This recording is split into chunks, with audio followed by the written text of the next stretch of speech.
ವೀಕ್ಷಕರೇ, ಒಂದ್ ಕಾಲದಲ್ಲಿ ಮಿಂಚಿ ಮರೆಯಾದಂತ ಸೂಪರ್ ಸ್ಟಾರ್ ಹೀರೋಯಿನ್ ಕಥೆ ಇದು. ತಮಿಳು, ತೆಲುಗು, ಹಿಂದಿ, ಮಲಯಾಳಂನ ಸಿನಿಮಾಗಳಲ್ಲಿ ತಮ್ಮ ಅದ್ಭುತ ನಟನೆಯಿಂದ ಜನರ ಮನಗೆದ್ದು ಅಚಾನಕ್ ಆಗಿ ಸಿನಿಮಾ ಇಂಡಸ್ಟ್ರಿಯನ್ನೇ ತೊರೆದ್ಬಿಟ್ರು. ಇದರ ಹಿಂದಿರುವಂತ ಕಾರಣ ಏನ್ ಗೊತ್ತಾ? ಅದು 2008ರ ಕಾಲಘಟ್ಟ. ಆಗ ಬಂದಂತ ಗಜನಿ ಸಿನಿಮಾ ಒಂದು ಬಿಗ್ ಬ್ಲಾಕ್ ಬಸ್ಟರ್ ಸಿನಿಮಾ ಆಗಿತ್ತು. ಈ ಒಂದು ಸಿನಿಮಾ ಎಷ್ಟರ ಮಟ್ಟಿಗೆ ಹಿಟ್ ಆಗಿತ್ತು ಅಂದ್ರೆ, ಈ ಒಂದು ಸಿನಿಮಾವನ್ನ ನೋಡದೇ ಇದ್ದವರು ಯಾರು ಕೂಡ ಇರ್ಲಿಲ್ವೇನೋ ಅನ್ನುವಷ್ಟರ ಮಟ್ಟಿಗೆ ಈ ಒಂದು ಸಿನಿಮಾ ಹಿಟ್ ಆಗಿತ್ತು. ಈ ಒಂದು ಸಿನಿಮಾ ಮೂಲಕ ಜನಪ್ರಸಿದ್ಧಿಯಾದಂತ ಈ ಒಂದು ಸಿನಿಮಾದ ಹೀರೋಯಿನ್ ಬೇರೆ ಯಾರು ಅಲ್ಲ, ಅದು ಅಸಿನ್. ಆಕೆ ಒಂದ್ಸಾರಿ ಒಂದು ಸಂದರ್ಶನದಲ್ಲಿ ನಾನು 3 ಅಂಬಾಸಿಡರ್ ಕಾರನ್ನ ಖರೀದಿ ಮಾಡೋರ್ಗೂ ಮದುವೆ ಆಗೋದಿಲ್ಲ ಅಂತ ಹೇಳ್ಕೊಂಡಿದ್ರು. ಅಸಿನ್ ತಮಿಳು, ತೆಲುಗು, ಮಲಯಾಳಂ ಮತ್ತೆ ಹಿಂದಿ ಈ ಎಲ್ಲಾ ಚಿತ್ರರಂಗದಲ್ಲೂ ಕೂಡ ಹಿಟ್ ಆಕ್ಟ್ರೆಸ್ ಆಗಿದ್ದವರು. ಆಕೆ ನಟನೆಗೆ ಅನೇಕ ಮಂದಿ ಮೆಚ್ಚುಗೆಯನ್ನು ವ್ಯಕ್ತಪಡಿಸಿ ಆಕೆಯ ಅಭಿಮಾನಿಗಳು ಕೂಡ ಆಗಿದ್ರು. ಆದ್ರೆ ನಂತರ ಏನಾಯ್ತು ಗೊತ್ತಾ? ಒಂದಿನ ಅಸಿನ್ ಏಕಾಏಕಿ ಬಾಲಿವುಡ್ ಅನ್ನ ಬಿಟ್ಟೇ. ಇದ್ರ ಜೊತೆಗೆ ಬಾಲಿವುಡ್ ನ ಫೇಮಸ್ ನಟಿ ಅನುಷ್ಕಾ ಶರ್ಮಾವು ಕೂಡ ಅಸಿನ್ ಮೇಲೆ ಬಹಳ ಕೋಪ ಮತ್ತು ಹೊಟ್ಟೆ ಕಿಚ್ಚು ಇತ್ತು ಎಂಬ ಸುದ್ದಿಗಳು ಹರಿದಾಡ್ದು. ಇನ್ನು ಬಾಲಿವುಡ್ ನ ನಟ ನೀಲ್ ನಿತೀಶ್ ಮುಖೇಶ್ ಸಾಕಷ್ಟು ಇಂಟರ್ವ್ಯೂಗಳಲ್ಲಿ ಅಸಿನ್ ವಿರುದ್ಧವಾಗಿ ಮಾತನಾಡಿದ್ರು. ಇನ್ನು ದಕ್ಷಿಣ ಭಾರತೀಯ ಚಲನಚಿತ್ರ ರಂಗ ಇವರನ್ನ ಬ್ಯಾನ್ ಮಾಡಿದ್ರು ಎಂಬ ಸುದ್ದಿ ಕೂಡ ಕೇಳ್ಬಂದಿತ್ತು. ಇದ್ರ ಜೊತೆಗೆ ಅಸಿನ್ ತಮ್ಮ ಸಿನಿ ಕರಿಯರ್ಗೆ ಗುಡ್ ಬೈನ ಹೇಳೋದಕ್ಕೆ ಮುಖ್ಯ ಕಾರಣ Bollywood super star Akshay Kumar ಎಂಬ ವದಂತಿ ಕೂಡ ಕೇಳ್ಬಂದಿತ್ತು. ವೀಕ್ಷಕರೇ, ಒಂದ್ ಕಾಲದಲ್ಲಿ ಪಡ್ಡೆ ಹುಡುಗರ ನಿದ್ದೆಯನ್ನು ಕೆಡಿಸಿದಂತ ಈ ಅಸಿನ್ ಸಿನಿಮಾ ಇಂಡಸ್ಟ್ರಿನ ತೊರೆದು ಹೋಗೋದಿಕ್ಕೆ ಕಾರಣ ಏನು ಅನ್ನೋದನ್ನ ಈ ಒಂದು ವಿಡಿಯೋದಲ್ಲಿ ಈ ಮುಂದೆ ತಿಳಿತಾ ಹೋಗೋಣ. ವೀಕ್ಷಕರೇ, ಈ ನಟಿಯ ಪೂರ್ತಿ ಹೆಸರು ಅಸಿನ್ ತೋಟಮ್ಕಲ್. ಅಸಿನ್ನ ಕುಟುಂಬದವರು ಮೊದಲು ಈಕೆಗೆ ಅಂದ್ರೆ ಅವರಜ್ಜಿ ಮೇರಿ ಅಂತ ಹೆಸರನ್ನ ಇಡಬೇಕು ಅಂತ ಯೋಚಿಸಿದ್ರು. ಆದ್ರೆ ನಂತರ ಕಾರಣಾಂತರಗಳಿಂದ ಅವ್ರಿಗೆ ಅಸಿನ್ ಎಂಬ ಹೆಸರನ್ನ ಇಟ್ರು. ಈ ಅಸಿನ್ ಬಾಲ್ಯದಿಂದನೂ ಕೂಡ ಓದ್ನಲ್ಲಿ ತುಂಬಾ ಬುದ್ಧಿವಂತೆ.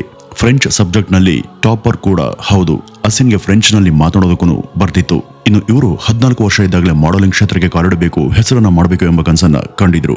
ಈಕೆ ಮೊದಲ ಬಾರಿಗೆ BPL ಮುಂಬೈ ಅವರ ಅಡ್ವರ್ಟೈಸ್ಮೆಂಟ್ ನಲ್ಲಿ ನಟಿಸಿದ್ರು. 12 ವರ್ಷ ಇದ್ದಾಗಲೇ ಅಸಿನ್ ತನ್ನ ವಿದ್ಯಾಭ್ಯಾಸವನ್ನ ಮುಂದುವರಿಸಬೇಕು ಅಂತ ಅಂದ್ಕೊಂಡಿದ್ರು. ಆದ್ರೆ ಆ ಒಂದು ಸಮಯದಲ್ಲಿ ಆಕೆಗೆ ಮಲಯಾಳಂ ಸಿನಿಮಾದಿಂದ ಒಂದು ಆಫರ್ ಬಂದಿತ್ತು. ಆ ಒಂದು ಸಿನಿಮಾದ ಹೆಸರು ನರೇಂದ್ರನ್ ಮಾಕನ್ ಜಯಕಾತನ್ ವಾಕಾ ಎಂಬ ಸಿನಿಮಾದ ಮೂಲಕ ಆಕೆ ಮೊಟ್ಟ ಮೊದಲ ಬಾರಿಗೆ ಸಿನಿಮಾ ಲೋಕಕ್ಕೆ ಕಾಲಿಟ್ಟಿದ್ದು. ಜನರು ನಿಧಾನವಾಗಿ ಆಕೆಯನ್ನು ಗುರ್ಸೋದಕ್ಕೆ ಶುರು ಮಾಡ್ತಾರೆ. ತುಂಬಾ ದೊಡ್ಡ ಮಟ್ಟದಲ್ಲಿ ಅಲ್ಲದೆ ಇದ್ರೂ ಕೂಡ ಸ್ವಲ್ಪ ಫೇಮ್ ಬರೋದಕ್ಕೆ ಶುರುವಾಯಿತು. ನಂತರ ಈಕೆ ಚಕ್ರಂ ಎಂಬ ಸಿನಿಮಾದಲ್ಲಿ ಅಭಿನಯಿಸಿದ್ರು. ಇದರಲ್ಲಿ ಪ್ರಭಾಸ್ ಕೂಡ ನಟಿಸಿದ್ರು. ಆ ಒಂದು ಸಿನಿಮಾದಲ್ಲಿ ಪ್ರಭಾಸ್ ಅಷ್ಟು ದೊಡ್ಡ ಸ್ಟಾರ್ ಏನು ಆಗಿರ್ಲಿಲ್ಲ, ಹಾಗಾಗಿ ಆ ಒಂದು ಸಿನಿಮಾ ಕೂಡ ಅಷ್ಟು ಹಿಟ್ ಆಗ್ಲಿಲ್ಲ. ನಂತರ ಅಸಿನ್ ತಮ್ಮ ಫೋಕಸ್ ಅನ್ನ ತಮಿಳು ಸಿನಿಮಾಗಳಿಂದ ತೆಲುಗು ಸಿನಿಮಾ ಕಡೆಗೆ ಬದಲಾಯಿಸ್ತಾರೆ. ಈ ಒಂದು ಸಿನಿಮಾ ದೊಡ್ಡ ಹಿಟ್ ಮೂವಿ ಆಗಿದ್ದು ಇದರಿಂದ ಅವರಿಗೆ ಹಲವಾರು ಅವಕಾಶಗಳು ಹುಡುಕೊಂಡು ಬರೋದಕ್ಕೆ ಶುರುವಾದವು. ಈ ಅಸಿನ್ ರವರ ಫೋಟೋಗಳನ್ನ ಅನೇಕ ಮ್ಯಾಗಝಿನ್ಗಳಲ್ಲಿ ತಮ್ಮ ಫ್ರಂಟ್ ಪೇಜ್ ನಲ್ಲಿ ಪ್ರಕಟ ಮಾಡೋದಕ್ಕೂ ಶುರು ಮಾಡಿದ್ರು. ನಂತರ ಅವರು ತಮಿಳಿನಲ್ಲಿ ಹಲವು ಸಿನಿಮಾಗಳಲ್ಲಿ ನಟಿಸಿದ್ರು ಮತ್ತೆ ತೆಲುಗು ಇಂಡಸ್ಟ್ರಿಯಲ್ಲೂ ಕೂಡ ಜನಪ್ರಿಯತೆಯನ್ನ ಪಡೀತಾರೆ. ಅದೇ ಒಂದು ಸಮಯದಲ್ಲಿ ಪೋಕಿರಿ ಎಂಬ ಸಿನಿಮಾ ದೊಡ್ಡ ಹಿಟ್ ಆಗಿತ್ತು. ನಂತರ ಇದೇ ಸಿನಿಮಾ ಹಿಂದಿಯಲ್ಲಿ ವಾಂಟೆಡ್ ಎಂಬ ಹೆಸರಲ್ಲಿ ರಿಮೇಕ್ ಮಾಡಲಾಯಿತು. ಆ ಒಂದು ಸಮಯದಲ್ಲಿ ಆ ನಟಿಯ ಸಿನಿಮಾ ಕರಿಯರ್ ಬಹಳ ವೇಗವಾಗಿ ಬೆಳೆಯೋದಕ್ಕೆ ಶುರುವಾಗಿತ್ತು. ನಂತರ ಬಾಲಿವುಡ್ ನಲ್ಲಿ ಬಂದಂತ ಒಂದು ಸಿನಿಮಾ ದೊಡ್ಡ ಇತಿಹಾಸವನ್ನೇ ಸೃಷ್ಟಿ ಮಾಡಿತ್ತು ಮತ್ತೆ ಅಸಿನ್ನ ಭವಿಷ್ಯವನ್ನೇ ಅದು ಬದಲಾಯಿಸಿತ್ತು. ಜೊತೆಗೆ ಇಲ್ಲಿಂದಲೇ ಆಕೆಯ ಸಮಸ್ಯೆಗಳು ಕೂಡ ಎದುರಾಗ್ತಾ ಹೋದ್ವು ಅಂತಾನೆ ಹೇಳಬಹುದು. ಆ ಒಂದು ಸಿನಿಮಾನೇ 2008ರಲ್ಲಿ ಬಂದಂತ ಗಜನಿ ಸಿನಿಮಾ. ಇದು 2005ರ ತಮಿಳಿನ ಗಜನಿ ಚಿತ್ರದ ರಿಮೇಕ್ ಆಗಿತ್ತು. ಈ ಒಂದು ಕತೆ ಸ್ವಲ್ಪ ಮಟ್ಟಿಗೆ ಮೆಮೊಂಟೋ ಸಿನಿಮಾದಿಂದ ಪ್ರೇರಿತವಾಗಿತ್ತು. ಈ ಒಂದು ಸಿನಿಮಾ ಬಹಳ ಸುಂದರವಾಗಿ ಮತ್ತು ಎಮೋಷನಲ್ ಆಗಿ ಕೂಡ ಇತ್ತು. ಈ ಒಂದು ಸಿನಿಮಾದಲ್ಲಿ ಇರುವಂತಹ ಲವ್ ಸ್ಟೋರಿ ಮತ್ತು ಪ್ರತಿಯೊಂದು ಸೀನ್ಗಳು ಕೂಡ ಜನರ ಮನಸ್ಸನ್ನ ಆಳವಾಗಿ ಮುಟ್ಟಿದ್ವು. ಗಜನಿ ಸಿನಿಮಾ ಬಾಲಿವುಡ್ ನಲ್ಲಿ 100 ಕೋಟಿ ರೂಪಾಯಿನ ಗಳಿಸಿದಂತ ಮೊದಲ ಸಿನಿಮಾ ಕೂಡ ಆಗಿತ್ತು. ಆ ಒಂದು ಸಿನಿಮಾದ ನಂತರ ಅಸಿನ್ ತುಂಬಾ ಹಿಟ್ ಆಗಿದ್ರು. ಜನ ಆಕೆಗೆ ಪ್ರೀತಿ ಕೊಡೋದಕ್ಕೆ ಶುರು ಮಾಡಿದ್ರು. ಅಸಿನ್ಗೆ ಸಿನಿಮಾದ ಪಾಪ್ಯುಲಾರಿಟಿ ಜೊತೆಗೆ ಕಾಂಟ್ರವರ್ಸಿ ಕೂಡ ಹುಟ್ಕೊಂಡಿತ್ತು. ಅದರಲ್ಲೊಂದು ಘಟನೆ ಜಿಯಾ ಖಾನ್ಗೆ ಸಂಬಂಧಪಟ್ಟಿದ್ದು. ಈ ಒಂದು ಸಿನಿಮಾದಲ್ಲಿ ಅವರು ಕೂಡ ಇದ್ರು ಮತ್ತೆ ಅವರು ಕೂಡ ಸ್ವಲ್ಪ ಪಾಪ್ಯುಲರ್ ಆಗಿದ್ರು. ಈ ಒಂದು ಸಿನಿಮಾದಲ್ಲಿ ಒಂದು ಸಾಂಗ್ ಶೂಟ್ ನಡೆಯುತ್ತೆ. ಅದರಲ್ಲಿ ಜಿಯಾ ಖಾನ್ ಪರ್ಫಾರ್ಮ್ ಮಾಡ್ತಾ ಇದ್ರು. ಅದೇ ದಿನ ಅಸಿನ್ ಕೂಡ ಅಲ್ಲಿ ತಮ್ಮ ಪ್ರಮೋಷನಲ್ ವಿಡಿಯೋ ಒಂದನ್ನ ಶೂಟ್ ಮಾಡ್ತಿದ್ರು. ಅಸಿನ್ ಅವರ ವಿಡಿಯೋ ಶೂಟ್ ಮುಗಿದ ನಂತರ ಅವರು ಪ್ಯಾಕಪ್ ಅನ್ನ ಮಾಡಬೇಕಿತ್ತು. ಆದ್ರೆ ಆಕೆ ಶೂಟಿಂಗ್ ಸೆಟ್ ನಲ್ಲಿ ಇದ್ದು ಜಿಯಾ ಖಾನ್ ರವರ ಶೂಟ್ ಅನ್ನ ನೋಡ್ತಿದ್ರಂತೆ. ಆದ್ರೆ ನಂತರ ಹೊರಬಂದಂತ ಸುದ್ದಿಗಳಲ್ಲಿ ಈ ಅಸಿನ್ ಉದ್ದೇಶ ಪೂರ್ವಕವಾಗಿನೇ ಅಲ್ಲಿ ನಿಂತಿದ್ರು ಅಂತ ಹೇಳಲಾಯಿತು. ಜಿಯಾ ಖಾನ್ ರವರಿಗೆ ಶೂಟಿಂಗ್ ಸಮಯದಲ್ಲಿ ಅನ್ಕಂಫರ್ಟಬಲ್ ಮಾಡೋದಕ್ಕೇನೆ ಅವರು ಈ ರೀತಿ ಮಾಡಿದ್ರು ಅಂತ ಹೇಳಲಾಗಿತ್ತು. ಆದ್ರೆ ಈ ಒಂದು ವಿಚಾರವನ್ನು ಅಸಿನ್ಗೆ ಒಂದು ಸಂದರ್ಶನದಲ್ಲಿ ಕೇಳಿದಾಗ ಆಕೆ ಬಹಳ ಕೋಪದಿಂದ ಇಂಥ ಸುಳ್ಳು ಸುದ್ದಿಗಳನ್ನ ಹಬ್ಸ್ತವರು ಯಾರು, ಇವೆಲ್ಲ ರೂಮರ್ಸ್ ಮತ್ತು ಫಾಲ್ಸ್ ನ್ಯೂಸ್. ಕೆಲವರು ನ್ಯೂಸ್ ಪೇಪರ್ಗಳಲ್ಲಿ ಏನ್ ಬೇಕಾದ್ರೂ ಬರೀತಾರೆ. ನಾವು ನಮ್ಮ ಶೂಟಿಂಗ್ ಅನ್ನ ಸಪರೇಟ್ ಆಗಿ ಶೂಟ್ ಮಾಡಿದ್ದೇವೆ. ನನ್ನ ಸೀನ್ಸ್ ಅನ್ನ ಸಿನಿಮಾದ ಬಿಗಿನಿಂಗ್ ನಲ್ಲಿ ಶೂಟ್ ಮಾಡಲಾಯಿತು. ನಂತರ ಜಿಯಾ ಖಾನ್ ಸಿನಿಮಾಗೆ ಸೇರ್ಕೊಂಡ್ರು ಮತ್ತೆ ಅವರ ಸೀನ್ಸ್ ಗಳನ್ನ ಶೂಟ್ ಮಾಡಲಾಯಿತು. ಸಿನಿಮಾದಲ್ಲಿ ನಾವು ಒಟ್ಟಿಗೆ ಯಾವುದೇ ಸೀನ್ ಶೇರ್ ಮಾಡಿಲ್ಲ. ನಮ್ ನಡುವೆ ಯಾವ ಸ್ಕ್ರೀನ್ ಸ್ಪೇಸ್ ಕೂಡ ಇರ್ಲಿಲ್ಲ. ನಮ್ಮಿಬ್ರಿಗೂ ಒಂದೇ ಕಾಂಬಿನೇಷನ್ ಸೀನ್ಸ್ ಇರ್ಲಿಲ್ಲ. ಆದ್ರಿಂದ ಜಿಯಾ ಖಾನ್ ರವರ ಶೂಟ್ ಆಗ್ತಿದ್ದಂತ ಜಾಗದಲ್ಲಿ ನಾನು ಇರ್ಲಿಲ್ಲ. ಇದೆಲ್ಲ ಸುಳ್ಳು ಸುದ್ದಿ ಅಂತ ಸ್ಪಷ್ಟನೆಯನ್ನ ಕೊಟ್ಟಿದ್ರು. ಮತ್ತೆ ನಾನು ಆಕೆನ 2 ಬಾರಿ ಮಾತ್ರ ಭೇಟಿಯಾಗಿದ್ದೀನಿ. ಬಹಳ ಒಳ್ಳೆ ವ್ಯಕ್ತಿ. ನಮ್ಮಿಬ್ರು ನಡುವೆ ಒಳ್ಳೆ ಸ್ನೇಹ ಸಂಬಂಧ ಇದೆ ಅಂತ ಹೇಳ್ಕೊಂಡಿದ್ರು. ಈ ಒಂದು ಕಾಂಟ್ರವರ್ಸಿಯಿಂದ ಯಾರಿಗೂ ಹೆಚ್ಚು ಪರಿಣಾಮ ಆಗ್ಲಿಲ್ಲ, ಯಾಕೆಂದ್ರೆ ಅಸಿನ್ ಆಗ್ಲೇ ತುಂಬಾ ಹಿಟ್ ಆಕ್ಟ್ರೆಸ್ ಆಗಿದ್ರು. ಅವರು ಹಲವು ಬಾರಿ ಫಿಲ್ಮ್ ಫೇರ್ ಅವಾರ್ಡ್ ಅನ್ನು ಕೂಡ ಗೆದ್ದಿದ್ರು. ಅವರ ಮೊದಲ ಗಜನಿ ಸಿನಿಮಾ ದಕ್ಷಿಣದಲ್ಲಿ ಆ ವರ್ಷದ ಅತ್ಯಧಿಕ ಕಲೆಕ್ಷನ್ ಮಾಡದಂತ ಸಿನಿಮಾ ಆಗಿತ್ತು. ಮತ್ತೆ ಅದರ ಬಾಲಿವುಡ್ ನ ರೀಮೇಕ್ ಆದಂತ ಗಜನಿ ಕೂಡ ದೊಡ್ಡ ಬ್ಲಾಕ್ ಬಸ್ಟರ್ ಆಗಿ ಅತಿ ಹೆಚ್ಚು ಕಲೆಕ್ಷನ್ ಅನ್ನ ಮಾಡಿತ್ತು. ಆದ್ರೆ ಒಂದು ಅವಾರ್ಡ್ ಫಂಕ್ಷನ್ ಅಲ್ಲಿ ಒಂದು ಘಟನೆ ನಡೆದಿತ್ತು. ಅಲ್ಲಿ ಅನುಷ್ಕಾ ಶರ್ಮಾ ಮತ್ತು ಅಸಿನ್ ನಡುವಿನ ಮಾತು ಸ್ವಲ್ಪ ಗೊಂದಲಕ್ಕೆ ಕಾರಣ ಆಯಿತು. ಅದು 2010ರ ಸಮಯ. ಆಗ ಫಿಲ್ಮ್ ಫೇರ್ ಅವಾರ್ಡ್ ನಡೀತಾ ಇತ್ತು. ಅಲ್ಲಿ ಬೆಸ್ಟ್ ಆಕ್ಟ್ರೆಸ್ ಅವಾರ್ಡ್ ಘೋಷಣೆ ಆಗಬೇಕಿತ್ತು. ಆ ಒಂದು ಸಮಯದಲ್ಲಿ ಅನುಷ್ಕಾ ಶರ್ಮಾ ಅವ್ರಿಗೇನೆ ಈ ಒಂದು ಅವಾರ್ಡ್ ಸಿಗುತ್ತೆ ಅಂತ ತುಂಬಾ ಕಾನ್ಫಿಡೆನ್ಸ್ ಆಗೇನೆ ಇದ್ರು, ಏಕೆಂದ್ರೆ ಅವರು ಬ್ಯಾಂಡ್ ಬಜಾ ಭಾರತ್ ಸಿನಿಮಾದಲ್ಲಿ ನಟಿಸಿದ್ರು. ಆದ್ರೆ ಆ ಒಂದು ಪ್ರಶಸ್ತಿ ಬಂದದ್ದು ಅಸಿನ್ ರವರಿಗೆ. ಪ್ರಶಸ್ತಿಯನ್ನ ಘೋಷಣೆ ಮಾಡುವಾಗ from God's own place Kerala Asin ಅಂತ ಹೇಳಿದ್ರು. ಈ ಒಂದು ಸಮಯದಲ್ಲಿ ಅನುಷ್ಕಾ ಶರ್ಮಾ ಬಹಳ ಸಂತೋಷದಿಂದ ಚಪ್ಪಾಳೆ ಹೊಡೆದು ಅಭಿನಂದಿಸಿದ್ರು. ಆದ್ರೆ ನಂತರ ಒಂದು ಶೋನಲ್ಲಿ ಈ ಒಂದು ವಿಷಯ ಮತ್ತೆ ಚರ್ಚೆಗೆ ಬಂದಿತ್ತು. ಕಾಫಿ ವಿತ್ ಕರಣ್ ಕಾರ್ಯಕ್ರಮಕ್ಕೆ ಅನುಷ್ಕಾ ಶರ್ಮಾ ಕೂಡ ಬಂದಿದ್ರು. ಅಲ್ಲಿ ಕರಣ್ ಜೋಹರ್ ಅವರು, ನೀವು ರಣವೀರ್ ಸಿಂಗ್ ಆಗಿದ್ರೆ ಏನ್ ಮಾಡ್ತಿದ್ರಿ ಅಂತ ಅನುಷ್ಕಾ ಶರ್ಮಾಗೆ ಕೇಳ್ತಾರೆ. ಅದಕ್ಕೆ ಅನುಷ್ಕಾ, ನಾನು ಡೆಬ್ಯೂಟ್ ಟ್ರೋಫಿಯನ್ನ ಮನೆಗೆ ತಗೊಂಡು ಹೋಗ್ತಿದ್ದೆ ಅಂತ ಹೇಳ್ತಾರೆ. ಇದನ್ನ ಕೇಳಿದಂತ ಕರಣ್ ಅನುಷ್ಕಾಗೆ, ಹಾಗಾದ್ರೆ ಆ ಅವಾರ್ಡ್ ಗೆದ್ದಿದ್ದು ಯಾರು ಅಂತ ಕೇಳಿದ್ರು. ಅದಕ್ಕೆ ಅನುಷ್ಕಾ ಅಸಿನ್ ದಿ ಸಿನ್ ಅಂತ ಉತ್ತರಿಸ್ತಾರೆ. ಮೇಲ್ನೋಟಕ್ಕೆ ಇದು ದೊಡ್ಡ ವಿಚಾರದಂತೇನು ಕಾಣಿಸ್ತಿಲ್ಲ, ಆದ್ರೆ ಅನುಷ್ಕಾ ಈ ಅಸಿನ್ ರವರನ್ನ ದ್ವೇಷ ಮಾಡದಂತೆ ಕಾಣಿಸ್ತಿತ್ತು. ನನಗೆ ಪೂರ್ಣ ಕಾನ್ಫಿಡೆನ್ಸ್ ಇತ್ತು ಈ ಒಂದು ಪ್ರಶಸ್ತಿಯನ್ನ ನಾನ್ ಗೆಲ್ತೀನಿ ಅಂತ. ಅಸಿನ್ ಅಲ್ಲ, ಯಾಕೆಂದ್ರೆ ಅವರು ಈಗಾಗಲೇ ಒರಿಜಿನಲ್ ಗಜನಿ ಸಿನಿಮಾಕ್ಕೆ ಅವಾರ್ಡ್ ಅನ್ನ ಗೆದ್ದಿದ್ದಾರೆ. ಹಾಗಾದ್ರೆ ಮತ್ತೆ ಅದೇ ಒಂದು ರೀಮೇಕ್ ಮೂವಿಗೆ ಯಾಕೆ ಅವಾರ್ಡ್ ಕೊಡಬೇಕು ಅಂತ ಕರಣ್ ಕೇಳ್ತಾರೆ. ಆಗ ಅನುಷ್ಕಾ, ಈ ಅಸಿನ್ ಇದೇ ಗಜನಿ ಸಿನಿಮಾವನ್ನ ತಮಿಳಿನಲ್ಲೂ ಕೂಡ ಮಾಡಿದ್ದಾರೆ, ತೆಲುಗಿನಲ್ಲೂ ಕೂಡ ಮಾಡಿದ್ದಾರೆ, ಅವರು ಹಲವಾರು ಭಾಷೆಗಳಲ್ಲೂ ಕೂಡ ನಟಿಸಿದ್ದಾರೆ. ಅವರು ಈಗಾಗಲೇ ಹಲವು ವರ್ಷಗಳಿಂದ ಆಕ್ಟರ್ಸ್ ಆಗಿದ್ದಾರೆ. ಖಂಡಿತ ಅವ್ರಿಗೆ ಈ ಒಂದು ಡೆಬ್ಯೂ ಅವಾರ್ಡ್ ಕೊಡಲ್ಲ ಅಂತ ಅನಿಸ್ತು. ಯಾಕೆಂದ್ರೆ ನಾನು ಆಗ್ತಾನೆ ಹೊಸದಾಗಿ ಸಿನಿಮಾ ರಂಗಕ್ಕೆ ಪ್ರವೇಶ ಮಾಡಿದೆ, ನಾನು ಹೊಸ ಫಿಲ್ಮ್ ನಲ್ಲಿ ಕೆಲಸ ಮಾಡಿದ್ದೇನೆ, ನನ್ಗೆ ಎಂಕರೇಜ್ಮೆಂಟ್ ಬೇಕು. ಹೀಗಾಗಿ ಆ ಒಂದು ಪ್ರಶಸ್ತಿ ನನಗೆ ಸಿಗುತ್ತೆ ಅಂತ ನಾನು ಸಂಪೂರ್ಣ ಕಾನ್ಫಿಡೆನ್ಸ್ ಆಗೇನೆ ಇದ್ದೆ.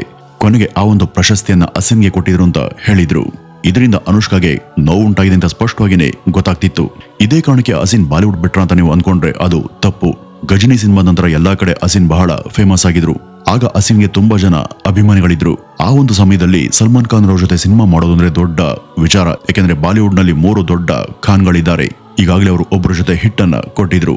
ಈಗ 2ನೇ ಖಾನ್ ಜೊತೆ ಸಿನಿಮಾ ಬರ್ತಿತ್ತು. ಆದ್ರೆ ಆ ಒಂದು ಸಿನಿಮಾ ಹಿಟ್ ಆಗ್ಲಿಲ್ಲ. ಲಂಡನ್ ಡ್ರೀಮ್ಸ್ ಸಂಪೂರ್ಣವಾಗಿ ಫ್ಲಾಪ್ ಆಯಿತು. ಅದು ಕೂಡ ತುಂಬಾ ದೊಡ್ಡ ಮಟ್ಟದ ಫ್ಲಾಪ್. ಈ ಒಂದು ಸಿನಿಮಾದ ಡೈರೆಕ್ಟರ್ಗೆ ಅಸಿನ್ನಿಂದ ಸಮಸ್ಯೆ ಆಗಿತ್ತು ಅಂತ ಹೇಳಲಾಗುತ್ತೆ. ಲಂಡನ್ ಡ್ರೀಮ್ಸ್ ಸಿನಿಮಾದ ಶೂಟ್ ಪ್ಯಾರಿಸ್ ನಲ್ಲಿ ನಡೆದಿತ್ತು. ಆ ಒಂದು ಸಿನಿಮಾವನ್ನ ವಿಪುಲ್ ಅಮೃತರ್ಷ ನಿರ್ದೇಶನ ಮಾಡ್ತಿದ್ರು. ಇದು ಒಂದು ಮ್ಯೂಸಿಕ್ ಮೂವಿ ಆಗಿದ್ದು ಇದರಲ್ಲಿ ಹಲವು ಡ್ಯಾನ್ಸ್ ಸೀನ್ಗಳು ಇದ್ವು. ಶೂಟಿಂಗ್ ನ ಸಮಯದಲ್ಲಿ ಅಸಿನ್ ಅವರಿಗೆ ಹಾಕಿದಂತ ಶೂ ತುಂಬಾ ಅನ್ಕಂಫರ್ಟಬಲ್ ಆಗ್ತಿದೆ, ಹಾಗಾಗಿ ಬೇರೆ ಶೂಸ್ ಬೇಕು ಅಂತ ಆಕೆ ಕೇಳ್ಕೊಳ್ತಾಳೆ. ವಿಪುಲ್ ಶಾ ಅವರು ಹೇಗಾದ್ರೂ ಮಾಡಿ ಶೂಟಿಂಗ್ ಅನ್ನ ಮಾಡ್ಲೇಬೇಕಿತ್ತು. ಹೀಗಾಗಿ ಹೊಸ ಶೂ ಕೊಡಿಸೋದಕ್ಕೆ ಅಸಿನ್ ರವರನ್ನ ಕರೆದುಕೊಂಡು ಪ್ಯಾರಿಸ್ ನ ಮಾರುಕಟ್ಟೆಗೆ ಹೋಗ್ತಾರೆ. ಅಲ್ಲಿ ಅಸಿನ್ ಕೆಲವು ಶೂಗಳನ್ನ ಆಯ್ಕೆ ಮಾಡ್ಕೊಳ್ತಾರೆ. ಆದ್ರೆ ಅವುಗಳ ಬೆಲೆ ಲಕ್ಷಾಂತರ ರೂಪಾಯಿಯಷ್ಟು ಇತ್ತು. ಡೈರೆಕ್ಟರ್ ತಮ್ಮ ಹಣದಿಂದ ಆಕೆಗೆ ಶೂಸ್ ಅನ್ನ ಕೊಡಿಸ್ತಾರೆ. ಆ ಒಂದು ಸಮಯದಲ್ಲಿ ಡೈರೆಕ್ಟರ್ನ ತಲೆಯಲ್ಲಿ ಗಜನಿ ಸಿನಿಮಾದಿಂದ ಈಗಾಗಲೇ ತುಂಬಾ ಸಕ್ಸಸ್ ಕೂಡ ಬಂದಿದೆ. ಹೀಗಾಗಿ ಲಂಡನ್ ಡ್ರೀಮ್ಸ್ ನಿಂದ ಇನ್ನೂ ಹೆಚ್ಚಿನ ಲಾಭ ಈ ನಟಿಯಿಂದ ಬರುತ್ತೆ ಅಂತ ಅನ್ಕೊಂಡಿದ್ರು. ಆದ್ರೆ ಆ ಒಂದು ಸಿನಿಮಾ ಬಹಳ ದೊಡ್ಡ ಫ್ಲಾಪ್ ಆಗಿತ್ತು. ಅನೇಕ ಜನರು ಆ ಒಂದು ಸಿನಿಮಾದ ಪ್ರತಿಯೊಂದು ಸೀನ್ಗಳ ಬಗ್ಗೆ ಟೀಕೆ ಮಾಡಿದ್ರು. ಇದರಿಂದ ಅಸಿನ್ ರವರ ಕರಿಯರ್ ಏನು ಹಾಳಾಗ್ಲಿಲ್ಲ. ನಂತರ ಮತ್ತೆ ಸಲ್ಮಾನ್ ಖಾನ್ ಅವ್ರ ಜೊತೆ ಮತ್ತೊಂದು ಸಿನಿಮಾ ಅನೌನ್ಸ್ ಆಯ್ತು. ಆ ಸಿನಿಮಾ ಯಾವ್ದು ಗೊತ್ತಾ? ಅದೇ ರೆಡಿ ಸಿನಿಮಾ. ಈ ಒಂದು ಸಿನಿಮಾ ದೊಡ್ಡ ಸೂಪರ್ ಹಿಟ್ ಆಯ್ತು. ಹೀಗೆ ಅಸಿನ್ ರವರ ಕರಿಯರ್ ಮತ್ತೆ ಒಳ್ಳೆಯ ಸಕ್ಸಸ್ ಟ್ರ್ಯಾಕ್ಗೆ ಬರುತ್ತೆ. ಇದಾದ ನಂತರ ಅಸಿನ್ ಇನ್ನೂ ಕೂಡ ಹೆಚ್ಚು ಪ್ರಸಿದ್ಧಿಯನ್ನ ಪಡೀತಾರೆ. ಆದ್ರೆ ಈ ಒಂದು ಸಿನಿಮಾ ಆಕೆ ಕರಿಯರ್ ನಲ್ಲಿ ಒಂದು ಬಹಳ ಟರ್ನಿಂಗ್ ಪಾಯಿಂಟ್ ಅನ್ನ ಕೊಡುತ್ತೆ. ತಮಿಳಿನಲ್ಲಿ ಸೀಮನ್ ಎಂಬ ಒಬ್ಬ ಆಕ್ಟರ್ ಕಮ್ ಡೈರೆಕ್ಟರ್ ಕೂಡ ಇದ್ದಾರೆ. ಅವರು ರಾಜಕೀಯದಲ್ಲೂ ಕೂಡ ಇದ್ದಾರೆ. ಒಂದ್ ದಿವಸ ಅವರು ಶ್ರೀಲಂಕಾದ ವಿರುದ್ಧ ಒಂದು ಪ್ರೊಟೆಸ್ಟ್ ಅನ್ನ ನಡೆಸಿದ್ರು. ಕಾರಣ ಏನಂದ್ರೆ international Indian film academy award ಕಾರ್ಯಕ್ರಮವನ್ನ ಶ್ರೀಲಂಕಾದಲ್ಲಿ ನಡೆಸೋದಾಗಿ ಅನೌನ್ಸ್ ಅನ್ನ ಮಾಡಲಾಗಿತ್ತು. ಮತ್ತೆ ಎಲ್ಲಾ ನಟ ನಟಿಯರಿಗೂ ಅಲ್ಲಿ ಬರುವಂತೆ ಆಹ್ವಾನ ಕೂಡ ಮಾಡಲಾಗಿತ್ತು. ಆದ್ರೆ ಇದು ಸೀಮನ್ ಅವ್ರಿಗೆ ಇಷ್ಟ ಇರಲಿಲ್ಲ. ಯಾಕೆಂದ್ರೆ ಈ ಹಿಂದೆ ಶ್ರೀಲಂಕಾದಲ್ಲಿ ಅನೇಕ ತಮಿಳು ಜನರ ಮೇಲೆ ಸಾಮೂಹಿಕ ಹತ್ಯಾಕಾಂಡ ಆಗಿತ್ತು. ಅದಕ್ಕಾಗಿ ಅವರು ಅಲ್ಲಿಗೆ ಹೋಗಬಾರದು ಅಂತ ದೊಡ್ಡ ಹೋರಾಟವನ್ನೇ ಮಾಡಿದ್ರು. ಆದ್ರಿಂದ ಅಮಿತಾಬ್ ಬಚ್ಚನ್, ಐಶ್ವರ್ಯ ರಾಯ್ ಬಚ್ಚನ್ ಮತ್ತೆ ಶಾರುಖ್ ಖಾನ್ ಈ ರೀತಿ ಮುಂತಾದವರು ಅಲ್ಲಿ ಹೋಗ್ಲಿಲ್ಲ. ಆದ್ರೆ ಸಲ್ಮಾನ್ ಖಾನ್ ಮತ್ತು ಅಸಿನ್ ಅಲ್ಲಿಗೆ ಹೋಗಿದ್ರು. ಹಾಗೂ ಅಲ್ಲಿ ಅವರ ರೆಡಿ ಸಿನಿಮಾದ ಕೆಲವು ಚಿತ್ರೀಕರಣವನ್ನು ಕೂಡ ಮಾಡಿದ್ರು. ಸಲ್ಮಾನ್ ಖಾನ್ ಅಲ್ಲಿಗೆ ಹೋಗಿದ್ದು ಯಾರಿಗೂ ಸಮಸ್ಯೆ ಬರಲಿಲ್ಲ. ಆದ್ರೆ ಅಸಿನ್ ಶ್ರೀಲಂಕಾಗೆ ಹೋಗಿದ್ದು ಹೆಚ್ಚಿನವ್ರಿಗೆ ಇಷ್ಟ ಆಗ್ಲಿಲ್ಲ. ಏಕೆಂದ್ರೆ ಅವರು ಸ್ವತಃ ಒಬ್ಬ ತಮಿಳು ನಟಿ. ಮತ್ತೆ ಅವರ ಸಂಸ್ಕೃತಿ ಮತ್ತು ಅವರ ಜನರ ಅಷ್ಟು ದೊಡ್ಡ ಹತ್ಯಾಕಾಂಡ ಮಾಡದಂತ ಸ್ಥಳಕ್ಕೆ ಆಕೆ ಹೋಗಿದ್ದು ಹಲವರು ಮನಸ್ಸಲ್ಲಿ ನೋವು ಮತ್ತು ಕೋಪವನ್ನ ಉಂಟುಮಾಡಿತು. ಹಲವರು ಆಕೆನ ವಿರೋಧ ಮಾಡೋದಕ್ಕೆ ಶುರು ಮಾಡ್ತಾರೆ. ಜೊತೆಗೆ ಆಕೆಯನ್ನ ಸೌತ್ ಫಿಲ್ಮ್ ಇಂಡಸ್ಟ್ರಿಯಿಂದ ಬ್ಯಾನ್ ಮಾಡಲಾಗುತ್ತೆ ಎಂಬ ವದಂತಿ ಕೂಡ ಹರಡುವು. ಬಾಲಿವುಡ್ ನಲ್ಲಿ ಐಶ್ವರ್ಯ ರಾಯ್ ಎಲ್ರಿಗೂ ಹೇಗೆ ಗೊತ್ತೋ ಅದೇ ರೀತಿ ದಕ್ಷಿಣದಲ್ಲಿ ಈ ಅಸಿನ್ ತುಂಬಾ ಪ್ರಸಿದ್ಧಿ ಪಡೆದಿದ್ರು. ಆ ನಂತರ ಅಸಿನ್ ದಕ್ಷಿಣ ಸಿನಿಮಾಗಳಲ್ಲಿ ನಟನೆ ಮಾಡೋದನ್ನ ನಿಧಾನವಾಗಿ ಕಡಿಮೆ ಮಾಡಿದ್ರು. ಆದ್ರೆ ರೆಡಿ ಸಿನಿಮಾ ದೊಡ್ಡ ಹಿಟ್ ಆಗಿತ್ತು. ಅದರ ನಂತರ ಆಕೆ ಬಾಲಿವುಡ್ ನಲ್ಲಿ ತಮ್ಮ ಕರಿಯರ್ ಅನ್ನ ಮುಂದುವರಿಸಿದ್ರು. ಈ ಸಿನಿಮಾ ಜರ್ನಿಯಲ್ಲಿ ಸ್ವಲ್ಪ ಏಳು ಬೀಳುಗಳು ಇದ್ವು, ಆದ್ರೆ ಆಕೆ ತನ್ನದೇ ಶೈಲಿಯಲ್ಲಿ ಎಲ್ಲವನ್ನೂ ಕೂಡ ದಾಟಿ ಮುಂದೆ ಸಾಗ್ತಿದ್ರು. ಒಂದ್ಸಾರಿ ಈ ಹಸೀನ್ ಅವರು ನೀಲ್ ನಿತಿನ್ ಮುಖೇಶ್ ಅವರನ್ನ ರಿಲೇಶನ್ಶಿಪ್ ನಲ್ಲಿ ಚೀಟ್ ಮಾಡಿದ್ದಾರೆ ಎಂಬ ಸುದ್ದಿಗಳು ಕೂಡ ಹರಿದಾಡಿದ್ವು. ಈ ನೀಲ್ ನಿತಿನ್ ಬಾಲಿವುಡ್ ನಲ್ಲಿ ಫೇಮಸ್ ನಟ. ಒಂದ್ ಕಾಲದಲ್ಲಿ ಇವರು ಬಹಳ ಪ್ರಸಿದ್ಧಿಯನ್ನ ಪಡೆದಿದ್ರು. ಒಂದು ಸಂದರ್ಶನದಲ್ಲಿ ಈ ನೀಲ್ ನಿತಿನ್ ಮುಖೇಶ್ ಅವರಿಗೆ ಅವರ ಎಕ್ಸ್ ಗರ್ಲ್ ಫ್ರೆಂಡ್ ಬಗ್ಗೆ ಪ್ರಶ್ನೆಯನ್ನ ಕೇಳಲಾಗಿತ್ತು. ಆ ಒಂದು ಸಮಯದಲ್ಲಿ ನೀಲ್ ನನಗೆ ಆಕೆ ಬಗ್ಗೆ ಮಾತಾಡೋದಕ್ಕೆ ಇಷ್ಟ ಇಲ್ಲ, ಮೊದಲನೇದಾಗಿ ನಮ್ಮ ನಡುವೆ ಬ್ರೇಕಪ್ ಆಗೋದಕ್ಕೆ ನಾವೇನು ಕಪಲ್ಗಳ, ನಮ್ಮ ನಡುವೆ ಯಾವುದೇ ರಿಲೇಶನ್ಶಿಪ್ ಇರ್ಲಿಲ್ಲ ಅಂತ ಉತ್ತರ ಕೊಡ್ತಾರೆ. ಆದ್ರೆ ಆ ಒಂದು ಸಮಯದಲ್ಲಿ ಅವರಿಬ್ರು ಲವ್ ಮಾಡ್ತಿದ್ದಾರೆ ಮತ್ತು ರಿಲೇಶನ್ಶಿಪ್ ನಲ್ಲಿ ಇದ್ದಾರೆ ಎಂಬ ಸುದ್ದಿ ಹರಡಿತ್ತು. ಈ ನೀಲ್ ಕೆಲವು ಸಂದರ್ಶನದಲ್ಲಿ ನಾನು ಆ ಹೆಂಗಸಿನ ಜೊತೆ ಸಿನಿಮಾವನ್ನ ಮಾಡೋದಿಲ್ಲ ಅಂತ ಕೋಪದಿಂದನೇ ಹೇಳಿದ್ರು. ಇದನ್ನ ಕೇಳಿದವ್ರಿಗೆ ಇವರಿಬ್ಬರ ನಡುವೆ ಏನೋ ಮನಸ್ತಾಪ ಆಗಿರಬಹುದು ಅಂತ ಅನ್ಕೊಂಡಿದ್ರು. ಆದ್ರೆ ಕೆಲವು ಮಾಹಿತಿಗಳ ಪ್ರಕಾರ ಇವರಿಬ್ಬರ ರಿಲೇಶನ್ಶಿಪ್ ಸುಮಾರು 6 ವರ್ಷಗಳ ಕಾಲ ನಡೆದಿತ್ತು ಅಂತ ಹೇಳಲಾಗುತ್ತೆ. ಈ ನೀಲ್ ನಿತಿನ್ ಮುಖೇಶ್ ಮತ್ತು ಹಸೀನ್ ಕಾಲೇಜ್ನ ಸಮಯದಿಂದಲೇ ಒಬ್ರಿಗೊಬ್ಬರು ಪರಿಚಯ ಇತ್ತು ಅಂತ ಹೇಳಲಾಗುತ್ತೆ. ಈ ನೀಲ್ ಕೆಲವು ಸಂದರ್ಶನದಲ್ಲಿ ಹೇಳಿದ್ದು, ಆ ಹುಡುಗಿ ಮತ್ತು ಅವಳ ಫ್ಯಾಮಿಲಿ ತಮ್ಮನ್ನ ಚೀಟ್ ಮಾಡಿದ್ದಾರೆ ಮತ್ತೆ ನನಗೆ ತುಂಬಾ ನೋವನ್ನ ಉಂಟು ಮಾಡಿದ್ದಾರೆ ಅಂತ ಹೇಳ್ಕೊಂಡಿದ್ದಾರೆ. ಈ ವಿಚಾರದ ಬಗ್ಗೆ ಕೆಲವರು ಹಸೀನ್ ಬಳಿ ಪ್ರಶ್ನೆಯನ್ನ ಮಾಡಿದಾಗ ಆಕೆ ಬಹಳ ಶಾಂತಿಯಿಂದ ನಗ್ತಾ ನಾವಿಬ್ರು ಕೇವಲ ಸ್ನೇಹಿತರಷ್ಟೇ ಅಂತ ಉತ್ತರ ಕೊಟ್ಟಿದ್ರು. ಇದಲ್ಲದೆ ಕೆಲವು ಆರ್ಟಿಕಲ್ಗಳಲ್ಲಿ ಇನ್ನೊಂದು ಮಾತು ಕೂಡ ಕೇಳಿಬಂದಿತ್ತು. ಅದೇನಪ್ಪ ಅಂದ್ರೆ ಸಲ್ಮಾನ್ ಖಾನ್ ಮತ್ತು ಹಸೀನ್ ನಡುವೆ ಒಂದು ರಹಸ್ಯ ಸಂಬಂಧ ಇರಬಹುದು ಮತ್ತು ಸಲ್ಮಾನ್ ಖಾನ್ ಹಸೀನ್ಗೆ ಅನೇಕ ಕಾಸ್ಟ್ಲಿ ಉಡುಗೊರೆಯನ್ನ ಕೂಡ ಕೊಟ್ಟಿದ್ದಾರೆ ಅಂತ ಬರೆಯಲಾಗಿತ್ತು. ಮತ್ತೆ ಒಂದು ಫ್ಲಾಟ್ ಅನ್ನು ಕೂಡ ಉಡುಗೊರೆಯಾಗಿ ಕೊಟ್ಟಿದ್ದಾರೆ ಅಂತಾನೂ ಕೂಡ ಹೇಳಲಾಗಿತ್ತು. ಮತ್ತೆ ಇಬ್ಬರನ್ನು ಡೇಟಿಂಗ್ ಮಾಡ್ತಿದ್ದಾರೆ ಎಂಬ ವದಂತಿ ಕೂಡ ಹರಡಿತ್ತು. ಆದ್ರೆ ಇದ್ಯಾವುದಕ್ಕೂ ಪುರಾವೆಗಳು ಇರಲಿಲ್ಲ. ಈ ಒಂದು ವಿಚಾರವಾಗಿ ಹಸೀನ್ ಬಳಿ ಅನೇಕ ಪ್ರಶ್ನೆ ಮಾಡಿದಾಗ ಆಕೆ ಎಲ್ಲಾ ವಿನಂತಿಗಳನ್ನು ಕೂಡ ತಳ್ಳಹಾಕಿದ್ರು.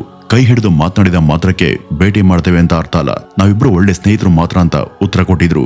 ಆಮೇಲೆ ಇವರು ಹೌಸ್ಫುಲ್ 2 ಸಿನಿಮಾದಲ್ಲೂ ಕೂಡ ನಟಿಸಿದ್ರು. ಆ ಒಂದು ಸಿನಿಮಾ ಕೂಡ ದೊಡ್ಡ ಹಿಟ್ ಆಗಿತ್ತು. ಆ ಒಂದು ಸಮಯದಲ್ಲಿ ಅವರಿಗೆ ಅಕ್ಷಯ್ ಕುಮಾರ್ ಅವರೊಂದಿಗೆ ಒಳ್ಳೆಯ ಫ್ರೆಂಡ್ಶಿಪ್ ಕೂಡ ಬೆಳೆಯುತ್ತೆ. ಇವರಿಬ್ರು ತುಂಬಾ ಕ್ಲೋಸ್ ಫ್ರೆಂಡ್ ಆಗ್ತಾರೆ. ಇಬ್ರು ಸೇರಿ ಖಿಲಾಡಿ 786 ಎಂಬ ಸಿನಿಮಾದಲ್ಲೂ ಕೂಡ ನಟಿಸಿದ್ರು.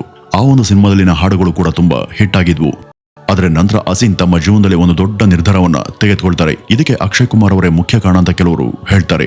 ಹೌಸ್ಫುಲ್ 2 ಸಿನಿಮಾದ ಪ್ರಮೋಷನ್ ಸಮಯದಲ್ಲಿ ಸಿನಿಮಾದ ಪ್ರಮೋಷನ್ಗಾಗಿ ಪ್ರೈವೇಟ್ ಜೆಟ್ ನಲ್ಲಿ ಕರ್ಕೊಂಡು ಹೋಗಿದ್ರು. ಆ ಒಂದು ಪ್ರೈವೇಟ್ ಜೆಟ್ ನಲ್ಲಿ ಹೋಗುವಾಗ ಅಕ್ಷಯ್ ಕುಮಾರ್ ಒಬ್ಬ ವ್ಯಕ್ತಿಯನ್ನ ಹಸೀನ್ಗೆ ಪರಿಚಯ ಮಾಡಿಸ್ತಾರೆ. ಆ ವ್ಯಕ್ತಿ ಕೂಡ ಆ ಒಂದು ಪ್ರೈವೇಟ್ ಜೆಟ್ ನಲ್ಲಿ ಇದ್ರು. ಆತನ ಹೆಸರು ರಾಹುಲ್ ಶರ್ಮಾ. ನಂತರ ಅವರು ಪ್ರಮೋಷನ್ ಪಾರ್ಟಿಗೆ ತಲುಪಿದಾಗ ಅಕ್ಷಯ್ ಕುಮಾರ್ ನೀವಿಬ್ರು ಒಳ್ಳೆ ಜೋಡಿ ಆಗ್ಬೋದು ಅಂತ ತಮಾಷೆಯಿಂದ ಹೇಳ್ತಾರೆ. ಇದನ್ನ ಕೇಳದಂತ ಆಕೆ ಮೊದಲಿಗೆ ಸೀರಿಯಸ್ ಆಗೇನು ತೆಗೆದುಕೊಂಡಿರಲಿಲ್ಲ. ಇದಾದ್ಮೇಲೆ ಏಷ್ಯಾ ಕಪ್ ನಡೆಯುತ್ತೆ. ಅಲ್ಲಿ ಒಬ್ಬ ಆಟಗಾರ ಮ್ಯಾನ್ ಆಫ್ ದಿ ಮ್ಯಾಚ್ ಆಗಿದ್ರು. ಆ ಒಂದು ಕಾರ್ಯಕ್ರಮದಲ್ಲಿ ಹಸೀನ್ ಕೂಡ ಪರ್ಫಾರ್ಮ್ ಮಾಡಬೇಕಿತ್ತು. ಆ ಒಂದು ಇವೆಂಟ್ ಅನ್ನ ಮೈಕ್ರೋಮ್ಯಾಕ್ಸ್ ಸ್ಪಾನ್ಸರ್ ಮಾಡ್ತಿದ್ರು. ಮೈಕ್ರೋಮ್ಯಾಕ್ಸ್ ಏಷ್ಯಾ ಕಪ್ 2012 ಇವೆಂಟ್ ನಡೀತಾ ಇತ್ತು. ನಂತರ ಗೊತ್ತಾಗಿದ್ದು ಏನಪ್ಪಾ ಅಂದ್ರೆ ರಾಹುಲ್ ಶರ್ಮಾ ಅವರು ಮೈಕ್ರೋಮ್ಯಾಕ್ಸ್ ಕಂಪನಿಯ ಕೋ ಫೌಂಡರ್ ಅಷ್ಟೇ ಅಲ್ಲ, ಅವರು ಹೋಗಿದಂತ ಪ್ರೈವೇಟ್ ಜೆಟ್ ಕೂಡ ಅವರದ್ದೇನೆ. ಹಾಗೇನೆ ವೈಯು ಟೆಲಿವೆಂಚರ್ ಕಂಪನಿ ಕೂಡ ಅವರದ್ದೇ. ಈ ಹಸೀನ್ ಅವ್ರಿಗೆ ಈ ರಾಹುಲ್ ಒಬ್ಬ ಬಿಲಿಯನರ್ ಬಿಸ್ನೆಸ್ ಮ್ಯಾನ್ ಅಂತ ಗೊತ್ತಾದಾಗ ಅಕ್ಷಯ್ ಕುಮಾರ್ ಹೇಳಿದಂತ ಮಾತನ್ನ ಅವರು ಈಗ ಸೀರಿಯಸ್ ಆಗಿ ತೆಗೆದುಕೊಳ್ಬೇಕು ಅಂತ ಯೋಚಿಸ್ತಾರೆ. ಈ ಒಂದು ಇವೆಂಟ್ ಆದ ನಂತರ ರಾಹುಲ್ ಮತ್ತು ಹಸೀನ್ ಇಬ್ರು ತಮ್ಮ ನಂಬರ್ ಅನ್ನ ಎಕ್ಸ್ಚೇಂಜ್ ಮಾಡ್ಕೊಳ್ತಾರೆ ಮತ್ತೆ ಡೇಟಿಂಗ್ ಮಾಡೋದಕ್ಕೆ ಶುರು ಮಾಡ್ತಾರೆ. ರಾಹುಲ್ ಶರ್ಮಾ ಮೊದಲ ಡೇಟ್ ನಲ್ಲಿ ತಮ್ಮ ಪ್ರೀತಿ ಬಗ್ಗೆ ಹೇಳ್ಕೊಳ್ತಾರೆ. ಆದ್ರೆ ಹಸೀನ್ ಅವ್ರಿಗೆ ಸ್ವಲ್ಪ ಟೈಮ್ ಬೇಕು ಅಂತ ಅನ್ಸಿತ್ತು. ನಂತರ ಅವರು ಒಬ್ಬರನ್ನೊಬ್ರು ಚೆನ್ನಾಗಿ ಅರ್ಥ ಮಾಡ್ಕೊಂಡು ತಮ್ಮ ಮನೆಯವರನ್ನ ಒಪ್ಪಿಸಿ ಮದುವೆ ಆಗ್ಬೇಕು ಅಂತ ನಿರ್ಧಾರ ಮಾಡ್ತಾರೆ. ಕೊನೆಗೆ ಇವರಿಬ್ರು 2016 ಜನವರಿ 19ನೇ ತಾರೀಕು ದಾಂಪತ್ಯ ಜೀವನಕ್ಕೆ ಕಾಲಿಡ್ತಾರೆ. ಆ ಒಂದು ಮದುವೆಯಲ್ಲಿ ನಟ ಅಕ್ಷಯ್ ಕುಮಾರ್ ಕೂಡ ಭಾಗಿಯಾಗಿದ್ರು. ಆಮೇಲೆ ಆಲ್ ಈಸ್ ವೆಲ್ ಸಿನಿಮಾದ ನಂತರ ಹಸೀನ್ ಸಿನಿಮಾ ಇಂಡಸ್ಟ್ರಿಯಿಂದ ಸ್ವಲ್ಪ ದೂರನೇ ಉಳಿದ್ರು ಅಂತ ಹೇಳಲಾಗುತ್ತೆ. ನಂತರ ಆಕೆ ಒಂದು ಸಂದರ್ಶನದಲ್ಲಿ ನಾನು ಸಿನಿಮಾ ರಂಗದಿಂದ ದೂರ ಆಗಿದ್ದು ನನ್ನ ವೈಯಕ್ತಿಕ ಜೀವನದ ಮೇಲೆ ಗಮನ ಹರಿಸಬೇಕು ಅಂತ ಹೇಳ್ಕೊಂಡಿದ್ರು. ಅದಾದ ನಂತರ ಇವರು ಸಿನಿಮಾ ಇಂಡಸ್ಟ್ರಿಗೆ ಗುಡ್ ಬೈ ಅನ್ನ ಹೇಳಿ ತಮ್ಮ ವೈಯಕ್ತಿಕ ಜೀವನದಲ್ಲಿ ಸಂತೋಷವಾಗಿದ್ದಾರೆ. ಅಕ್ಷಯ್ ಕುಮಾರ್ ಅವರೇ ಹಸೀನ್ ಅವರನ್ನ ರಾಹುಲ್ ಶರ್ಮಾರಿಗೆ ಪರಿಚಯ ಮಾಡಿಸಿದ್ದು ಮತ್ತು ಇವರಿಬ್ರು ಮದುವೆ ಆಗೋದಕ್ಕೆ ಅಕ್ಷಯ್ ಕುಮಾರ್ ಅವರೇ ಕಾರಣ ಅಂತಾನೂ ಕೂಡ ಹೇಳಬಹುದು. ಹಸೀನ್ ತಮ್ಮ ಕರಿಯರ್ ನಲ್ಲಿ ಬಹಳ ದೊಡ್ಡ ಯಶಸ್ಸನ್ನ ಗಳಿಸ್ತವರು. 4 ಭಾಷೆಗಳಲ್ಲಿ ಹಲವಾರು ಸೂಪರ್ ಹಿಟ್ ಮೂವಿಗಳಲ್ಲಿ ನಟಿಸ್ತವರು. ಅವರ ನಟನೆ ಕೂಡ ತುಂಬಾ ಚೆನ್ನಾಗಿತ್ತು.